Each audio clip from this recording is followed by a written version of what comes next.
मेरे प्रधानमंत्री जी और मेरे पिता के रिश्ते बहुत खूबसूरत रहे हैं। प्रधानमंत्री जी ने भी मेरे पिता को हमेशा वो प्यार, आदर, सम्मान देने का काम किया। एक राजनीतिक परिचय से ज़्यादा व्यक्तिगत परिचय दोनों के बीच में रहा। कलीग्स दोनों रहे उनके मंत्रिमंडल में।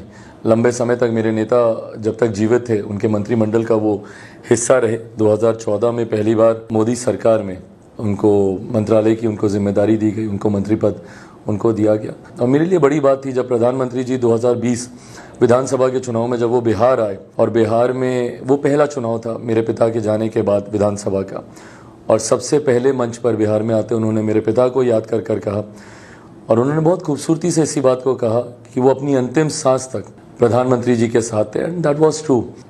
मेरे पिता ने हर संभव प्रयास किया कि जो जिम्मेदारी प्रधानमंत्री जी के द्वारा उनको दी गई है उन जिम्मेदारियों को वो बखूबी निभाएं।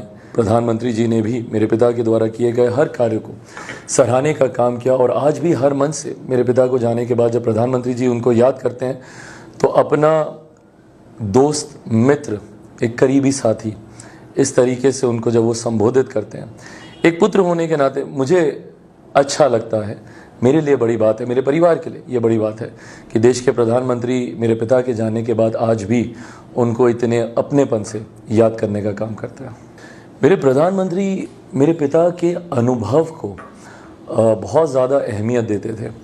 ये खैर कैबिनेट के भीतर की बातें हैं, बट इतनी जानकारी हम लोग को ज़रूर मिलती थी कि कोई कैबिनेट की ऐसी बैठक नहीं होती थी जिसमें विभिन्न एजेंडों पे जब चर्चा होती थी तो उसमें अगर उनके विभाग से वे जुड़ा हुआ विषय हो या नहीं हो, पर मेरे पिताजी की राय प्रधानमंत्री जी अक्सर लेते थे और ज़रूर लेते थे, क्योंकि उनको इस बात की अहमियत का अंदाज़ा हमेशा था कि जन नेता रहे। मेरे प्रधानमंत्री जी ने हमेशा किया, जितनी बड़ी ऐसी कमिटीज़ थी, ग्रुप ऑफ मिनिस्टर्स की कमिटीज़ जितनी तैयार की गई थी, जितने भी जीओएम्स थे, उसमें मेरे नेता को सम्मिलित करना ये मेरे प्रधानमंत्री जी ज़रूर करते थे।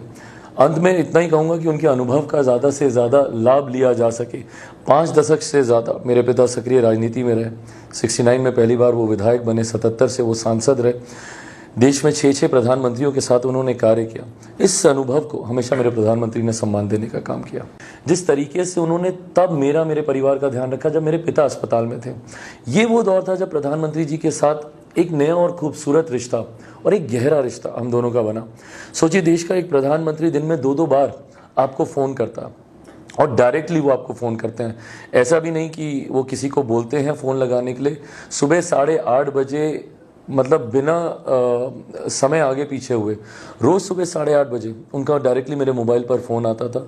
ना सिर्फ मेरे पिता का हालचाल वो जानते थे, बल्कि डॉक्टर्स क्या क्या सजेस्ट कर रहे हैं वो फीडबैक लेकर वो मुझे बताते थे, सेकंड ओपिनियंस लेकर। चेन्नई के डॉक्टर से बात करनी हो, एम्स के डॉक्टर से बात करनी हो, सारे डॉक्टरों से बातचीत कर कर उनकी क्या राय है वो जानकारी वो मुझसे साझा करते थे।